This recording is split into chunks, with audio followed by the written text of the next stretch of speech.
नमस्कार दोस्तों, स्वागत है आप सभी का हमारे यूट्यूब चैनल जीटीएम क्लासेस में।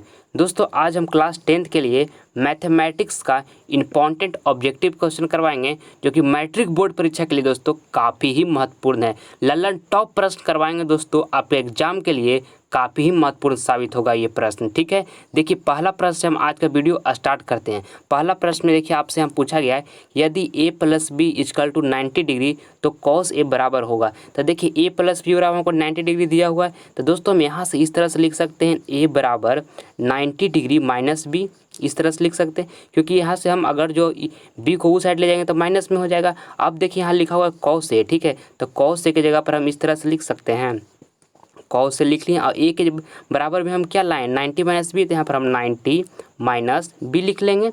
अब देखिए यहाँ से हम आगे क्या करते हैं दोस्तों, cos 90 माइनस थीटा बराबर क्या होता है साइन थीटा फार्मूला में होता है, और थीटा की जगह पर यहाँ b है तो यहाँ भी हम b लिख लेंगे, बस हमारा साइन b होगा, ये दोस्तों हमारा राइट आंसर हो जाएगा। तो ऑप्शन नंबर सी में देखिए साइन b है जो कि बिल्कुल राइट आंसर है। अब हम अगला प्रश्न हम देखते हैं दूसरा नंबर प्रश्न भी आपके एग्जाम के लिए काफ़ी ही महत्वपूर्ण है। देखिए इसमें आपसे पूछा गया है कि tan π/2 बराबर क्या होगा, मतलब tan π/2 का क्या होगा यहाँ पर। तो देखिए यहाँ पर जब डिग्री में दिया हो रहा था दोस्तों, तो पाई का जो वैल्यू होता है कितना होता है 180 डिग्री होता है। ठीक है, tan यहाँ लिखा हुआ यानी कि जो π/2 लिखा हुआ डिग्री में, ठीक है, तो पाई का वैल्यू कितना होता है 180 डिग्री, इसको आप याद कर लीजिएगा। और देखिए यहाँ π/2 लिखा है तो हम कितना लिखेंगे 180, अब बटा में लिखेंगे कितना 2, ये यहाँ पर लिखा हुआ था π/2, तो पाई की जगह पर हम 180 लिख लेंगे, बटा में 2, तो यहाँ सब दोनों को काट लेंगे तो कितना टाइम में कट जाएगा 90 टाइम में कट जाएगा। ठीक है, अब हमको tan 90 का हम वैल्यू रख देना है क्योंकि हम π/2 के बराबर निकाल लिए कितना 90 डिग्री, तो tan 90 का जो वैल्यू होता है दोस्तों अनंत होता है। ठीक है, तो ऑप्शन नंबर डी में लिखा हुआ है जो कि हमारा बिल्कुल राइट आंसर हो जाएगा। अब हम अगला प्रश्न देखते हैं तीसरा नंबर, यदि ई कोई घटना हो तब P E plus P E dash का मान होगा। दोस्तों इस प्रश्न में आपसे पूछा गया है यदि ई कोई घटना हो, ठीक है, तब पी यानी कि प्रोबेबिलिटी ऑफ इवेंट यानी घटना होने का प्लस में घटना नहीं होने का मान क्या होगा। तो दोस्तों घटना होने का प्लस में घटना नहीं होने का दोनों का जो सम होता है हमेशा 1 होता है। ठीक है, तो ऑप्शन नंबर बी में लिखा हुआ 1 यहाँ पर हमारा बिल्कुल राइट हो जाएगा, ऑप्शन नंबर बी। ठीक है, अब हम अगला प्रश्न हम देखते हैं चौथा नंबर प्रश्न में आपसे पूछा गया है कि 3 थीटा = 90 डिग्री तो cos थीटा बराबर होगा। ठीक है, तो देखिए यहाँ से हम थीटा बराबर निकाल लेते हैं दोस्तों, यहाँ पर 3 थीटा गुणम है तो भागम उस साइड जाएगा तो क्या हो जाएगा भागम, तो यहाँ से काट लेंगे तो कितना टाइम में कट जाएगा 3 × 3 = 9 यानी कि 30 डिग्री आ जाएगा। अब हम थीटा की जगह पर कितना रख देंगे 30 डिग्री रख देंगे, यानी कि यहाँ पर cos लिखा हुआ था पहले से और थीटा की जगह पर हम 30 डिग्री रख दिए, और cos 30 डिग्री का वैल्यू कितना होता है दोस्तों √3/2 होता है। क्या कितना होता है √3/2, यानी कि ऑप्शन नंबर बी हमारे यहाँ पर बिल्कुल राइट हो जाएगा। अब हम अगला प्रश्न देखते हैं पाँचवा नंबर, निम्न में कौन सा परिमेय है। ठीक है, देखिए दोस्तों इसमें आपसे पूछा गया है कि निम्न में कौन सा परिमेय है। ठीक है, तो देखिए परिमेय हम उसको कहते हैं जिसको हम P/Q के रूप में लिख सकते हैं। ठीक है, उसको हम परिमेय बोलते हैं। और देखिए फर्स्ट ऑप्शन में लिखा हुआ है आपको यहाँ पर पाई। अब पाई दोस्तों एक अपरिमेय संख्या है। ठीक है, बहुत सारे स्टूडेंट दोस्तों इस प्रश्न में कन्फ्यूज कर जाते हैं, पाई को परिमेय संख्या मान लेते हैं, मगर आप हमेशा के लिए याद कर लीजिएगा कि पाई जो हमारा है एक अपरिमेय संख्या है। ठीक है, तो ये हमारा ऑप्शन गलत हो जाए, ये नहीं होगा। ऑप्शन नंबर बी में लिखा है √7, ये भी दोस्तों अपरिमेय संख्या है, ये भी नहीं होगा। ऑप्शन नंबर सी में देखिए इस तरह से लिखा हुआ है √ यहाँ है और यहाँ 16/25 लिखा हुआ है। ठीक है, तो इसका देखिए वर्गमूल कीजिएगा दोस्तों तो कितना हो जाएगा 4 हो जाएगा, और नीचे में कितना हो जाएगा 25 का वर्गमूल 5। तो दोस्तों ये हमारा P/Q के रूप में लिखा हुआ है 4/5। ठीक है, तो ये हमारा परिमेय संख्या होगा, यानी कि ऑप्शन नंबर सी जो हमारा होगा बिल्कुल राइट हो जाएगा। ऑप्शन नंबर डी में भी जो लिखा है दोस्तों ये भी एक अपरिमेय संख्या, ऑप्शन नंबर डी भी गलत है। अब हम अगला प्रश्न देखते हैं छठा नंबर प्रश्न में आपसे पूछा गया है कि बिंदु 4, किस चतुर्थांश है, चतुर्थांश होगा, चतुर्थांश में है। ठीक है, तो देखिए ये वाला आप हमेशा याद कर लीजिएगा दोस्तों, पिछला वीडियो में भी हम इसको चर्चा किए थे, जो फर्स्ट क्वाड्रेंट में होता है। ठीक है, फर्स्ट क्वाड्रेंट में होता है प्लस होता है। ठीक है, और सेकेंड क्वाड्रेंट में जो होता है -, होता है। ठीक है, और जो थर्ड क्वाड्रेंट में होता है दोस्तों, थर्ड क्वाड्रेंट में जो होता है आपका इसमें होता है -, ठीक है, थर्ड में क्या होता है -, इसको आप याद रखिएगा। और यहाँ फोर्थ क्वाड्रेंट में जो होता है इसको भी आप याद कर लीजिएगा, इसमें होता है +, ठीक है, ये चारों दोस्तों आपके एग्जाम के लिए काफ़ी महत्वपूर्ण है। ठीक है, फर्स्ट में होता है +, सेकेंड में होता है माइनस कॉमा प्लस, और थर्ड में होता है माइनस कॉमा माइनस, और फोर्थ में होता है प्लस कॉमा माइनस। ठीक है, तो देखिए यहाँ पर लिखा है फर्स्ट में क्या है +4 लिखा है, 4 यानी +4, और माइनस में लिखा हुआ 3 लिखा हुआ, यानी कि कौन सा क्वाड्रेंट में जा रहा है, फोर्थ में जा रहा है, इसलिए हमारा ऑप्शन में डी यहाँ पर चतुर्थ ऑप्शन जो लिखा हुआ है जो हमारा बिल्कुल राइट हो जाएगा। ठीक है, अब हम अगला प्रश्न देखते हैं 7वां नंबर।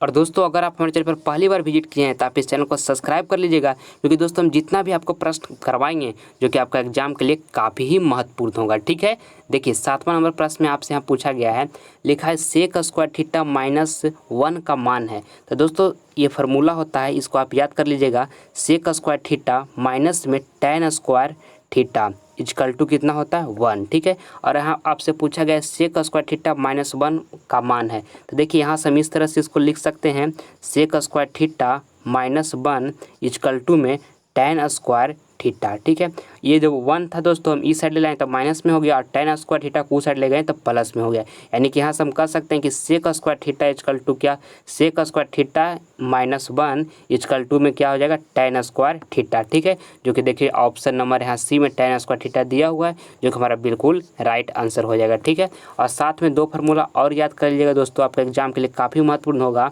कि साइन स्क्वायर थीटा प्लस में cos square theta equal to 1 होता है। ठीक है, और एक और याद कर लीजिएगा कि कॉसेक, ठीक है, कॉसेक स्क्वायर थीटा माइनस में cot square theta equal to 1 होता है। ठीक है, ये भी आप याद रखिएगा, साइन स्क्वायर थीटा प्लस में cos square theta equal to 1 होता है, ये एक याद रखिएगा, और कॉसेक स्क्वायर थीटा माइनस में cot square theta equal to 1 होता है। ठीक है, ये भी याद रखिएगा, और एक sec square theta minus tan square theta equal to 1 होता है। तीनों को दोस्तों आप याद रखिएगा, आपके लिए काफ़ी महत्वपूर्ण है। देखिए अब देखते हैं हम अगला प्रश्न 8वां नंबर। यदि अर्धवृत्त का व्यास 14 सेंटीमीटर है तो अर्धवृत्त की परिधि होगी। ठीक है, देखिए दोस्तों इस तरह से हमारा अर्धवृत्त होता है। ठीक है, मान लीजिए कि ये हमारा क्या है अर्धवृत्त है। ठीक है दोस्तों, आपसे पूछता है कि वृत्त की परिधि क्या होगी, तो वृत्त की परिधि क्या होता है 2πr होता है, और अर्धवृत्त की परिधि पूछा है तो इसका आधा होगा, तो यानी कि बटा हम 2 करेंगे तो 2 से 2 कैंसिल हो जाएगा, तो क्या बच गया πr केवल बच गया। और दोस्तों यहाँ से लेके यहाँ तक, ठीक है, यहाँ से लेके यहाँ तक एक रेडियस है, और यहाँ से लेके यहाँ तक एक रेडियस है। ठीक है, तो ये दोनों रेडियस जुट जाएगा, कहने का मतलब r प्लस r होगा तो कितना हो जाएगा 2r हो जाएगा। तो हमारा यहाँ पर यानी कि वृत्त के जो हमारा अर्धवृत्त के जो परिधि होगा दोस्तों कितना हो जाएगा πr, तो हम पहले निकाल लिए थे, और यहाँ पर 2r जुड़ जाएगा। ठीक है, यहाँ पे 2r हो जाएगा। ये दोस्तों हमारा अर्धवृत्त की परिधि होता है, इसको आप समझ के इस तरह से याद रखिएगा, आपको कभी भी नहीं भूलिएगा। ठीक है, और देखिए आपका अर्धवृत्त का व्यास 14 सेंटीमीटर दे दिया है, तो व्यास यानी डायमीटर बराबर दोस्तों फार्मूला क्या होता है 2r। ठीक है, तो r बराबर हमको यहाँ से व्यास 14 सेंटीमीटर दिया हुआ है, तो यानी कि d बराबर 14 सेंटीमीटर दिया हुआ है, तो r बराबर निकालेंगे तो कितना हो जाएगा 7 सेंटीमीटर हो जाएगा। r बराबर यहाँ निकालिएगा तो 7 सेंटीमीटर हो जाएगा। ठीक है, अब देखिए इसको पर हम रखते हैं, तो यहाँ पर पाई का जो वैल्यू होता है कि दोस्तों कितना होता है 22/7, और r हम कितना निकाल कर लाएँ अभी 7, यहाँ 7 रखेंगे, प्लस में यहाँ पर लिखेंगे 2, और r का वैल्यू कितना आया 7, यहाँ पे 7 लिखेंगे, और देखिए 7 से 7 कैंसिल हो जाएगा, यहाँ पे 22 लिख लेंगे, और यहाँ पर 7 दूनी के 14। अब ये दोनों को जोड़ लेंगे दोस्तों, तो जोड़ेंगे तो कितना हो जाएगा 36 हो जाएगा, 22 और 14 को जोड़िएगा तो 36 आ जाएगा। ठीक है, तो देखिए ऑप्शन नंबर सी में लिखा हुआ है 36 सेंटीमीटर, जो कि हमारा बिल्कुल राइट आंसर हो जाएगा। ठीक है, अब हम देखते हैं अगला प्रश्न 9वां नंबर। 9वां नंबर प्रश्न में आपसे यहाँ पूछा गया है कि दो वृत्तों की परिधियों 2:3 के अनुपात में, तो उनकी त्रिज्याओं का अनुपात होगा। ठीक है, देखिए दोस्तों इस प्रश्न में आपसे पूछा गया है कि दो वृत्तों की परिधियाँ 2:3 के अनुपात में है, उनकी त्रिज्याओं का अनुपात होगा। तो देखिए दो वृत्त की परिधि, तो यहाँ पर हम इस तरह से लिख सकते हैं, वृत्त की परिधि क्या होता है 2πr होता है। पहले पहला वृत्त के लिखेंगे तो r1 लिख लेंगे, और दूसरा में लिखेंगे तो क्या लिख लेंगे r2 लिख लेंगे। ठीक है, और 2:3 के अनुपात में दिया हुआ है, तो देखिए यहाँ 2π तो कैंसिल हो गया, तो r1 और r2 बराबर हमको क्या 2:3 ही हमारा रेशियो आ गया, तो इसलिए हमारा ऑप्शन नंबर बी यहाँ पर बिल्कुल राइट हो जाएगा 2:3। ठीक है, अब हम अगला प्रश्न देखते हैं 10वां नंबर।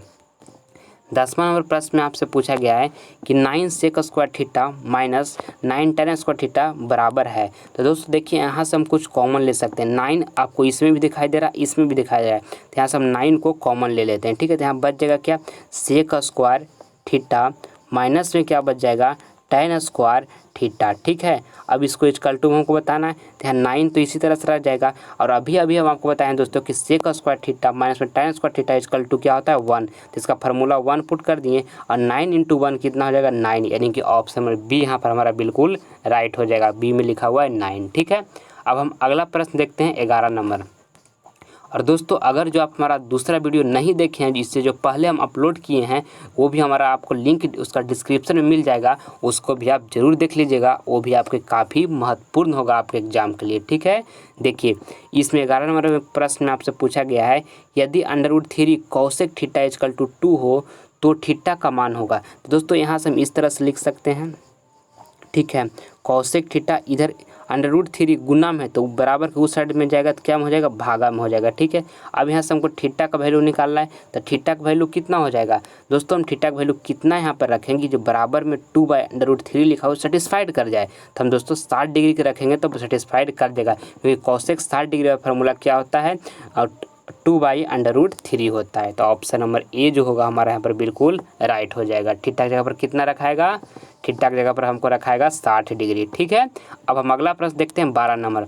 12 नंबर में पूछा गया है आपका कि द्विघात बहुपद के शून्याङ्कों की संख्या कितनी होती है। ठीक है, तो दोस्तों द्विघात बहुपद के शून्याङ्कों की संख्या 2 होती है। ऑप्शन नंबर बी यहाँ पर हमारा बिल्कुल राइट हो जाएगा। और आपसे पूछेगा कि रैखिक बहुपद के शून्याङ्कों की संख्या कितनी होती है, तो 1 होती है, वो भी याद रखिएगा। और आपसे पूछेगा कि त्रिघात बहुपद के शून्याङ्कों की संख्या कितनी होती है, तो 3 होती है। ये तीनों का आप याद रखिएगा। ठीक है, अब हम देखते हैं अगला प्रश्न 13 नंबर। 13 नंबर में पूछा गया है कि बिंदु x, y की दूरी मूल बिंदु से है। तो दोस्तों इसका जो फार्मूला हमारा होता है कि बिंदु 1 दे दिया और दूरी मूल बिंदु से, तो इसका फार्मूला होता है x² प्लस में y² का होल √। ठीक है, तो ऑप्शन नंबर डी में लिखा हुआ है, जो कि हम ये पूरा में √ है इस तरह से, जो ऑप्शन नंबर डी में लिखा हुआ है, जो कि हमारा बिल्कुल राइट हो जाएगा। ठीक है, अब हम अगला प्रश्न देख लेते हैं 14 नंबर। 44 मीटर परिधि वाले वृत्त की त्रिज्या होगी। दोस्तों ये प्रश्न काफ़ी महत्वपूर्ण है, कह रहा है 44 मीटर परिधि वाले वृत्त की त्रिज्या होगी। तो दोस्तों वृत्त की जो परिधि होती है क्या होती है, 2πr होता है। ठीक है, और आपको कितना परिधि दिया हुआ है, 44 मीटर दिया हुआ है। ठीक है, तो यहाँ से देखिए हम यहाँ से 2 से काट लेंगे तो कितना टाइम, 22 टाइम में कट जाएगा। ठीक है, अब देखिए आप पाई का वैल्यू कितना होता है 22/7, तब 22/7 लिख लेते हैं, इंटू में क्या है r है। ठीक है, अब बराबर में कितना है 22 मीटर है। ठीक है, अब देखिए ये 22 से 22 कैंसिल हो जाएगा दोस्तों। ठीक है, तो r बराबर निकालेंगे, r बराबर निकालेंगे तो क्या हो जाएगा 7, यहाँ पर हमको क्या भागा में था, अब बराबर के उस साइड में जाएगा तो गुना में हो जाएगा, यानी कि r बराबर कितना निकल गया हमको 7 मीटर निकल गया। तो ऑप्शन नंबर बी में 7 मीटर लिखा हुआ है, जो कि बिल्कुल राइट हो जाएगा। ठीक है, अब हम अगला प्रश्न देखते हैं 15 नंबर।